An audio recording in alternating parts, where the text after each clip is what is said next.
శ్రీశైలం ప్రాజెక్టుకి సిబ్బంది కొరత శాపంగా మారిందంటూ జ్యోతి ఒక కథనాన్ని ప్రొజెక్ట్ చేసింది. నిత్యం అందుబాటులో ఉంటూ శ్రీశైలం డ్యాం భద్రత పరిరక్షణలో కీలక పాత్ర పోషించాల్సిన ఇంజనీర్ల విషయంలో నియామకాలు ప్రభుత్వం నిర్లక్ష్యం చూపుతోంది. ప్రాజెక్ట్ మెయింటెనెన్స్ సర్కిల్ పరిధిలో డ్యామ్ క్యాంప్స్ అండ్ బిల్డింగ్స్ నిర్వహణ కోసం 3 డివిజన్లు 10 సబ్ డివిజన్లుగా విభజించారు.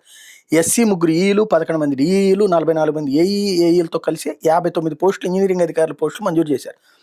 మెయింటెనెన్స్ డివిజన్ పరిధిలో 5 సబ్ డివిజన్లు ఉన్నాయి. వీటిలో 5 డిఈలకు గాను 3, 20 మంది ఏఈలకు గాను 8 మంది పనిచేస్తున్నారు. క్యాంప్ అండ్ బిల్డింగ్స్ డివిజన్ పరిధిలోని 5 సబ్ డివిజన్లలో 5 డిఈలకి 2, 18 మంది ఏఈలకు 2 ఉన్నారు.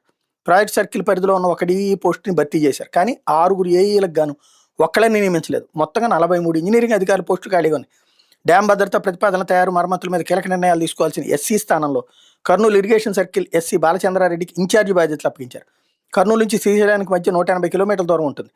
ఘాట్ మార్గం కావడంతో కర్నూలు నుంచి వెళ్ళి రావడానికి 10-11 గంటలకు పైగా సమయం పడుతుంది. దీంతో ఇన్ఛార్జ్ ఎస్సీ వారంలో 2-3 రోజులకు మించి వెళ్ళడం లేదని తెలుస్తోంది.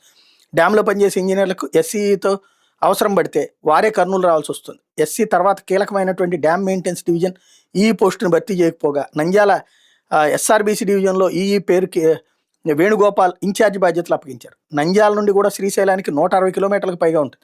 వెళ్ళి రావాలంటే 10 గంటలకు పైగా సమయం పడుతుంది. కీలకమైనటువంటి క్యాంప్ అండ్ బిల్డింగ్స్ డివిజన్ ఈగా ప్రాజెక్ట్ సర్కిల్ ఆఫీస్లో డిఎస్సీగా పనిచేసే సురేష్కి అదనపు బాధ్యతలు ఇచ్చారు. అంటే ఎస్సీ సహా ఏఈలు వరకు వివిధ హోదాలో 59 మంది ఇంజనీరింగ్ అధికారులు పనిచేయాల్సి ఉంటే వాళ్ళలో 16 మంది డిఈఏఈలను మాత్రమే నియమించారు. ఎస్సీఈలను ఇన్ఛార్జీలతో నెట్టుకొస్తున్నారు. వారంలో 2-3 రోజులు విజిటింగ్ అధికారులు వచ్చి వెళ్తుండడంతో 2009 తరహాలో భారీ వరదలు వస్తే డ్యామ్ పరిస్థితి ఏంటని నిపుణులు ప్రశ్నిస్తున్నారు.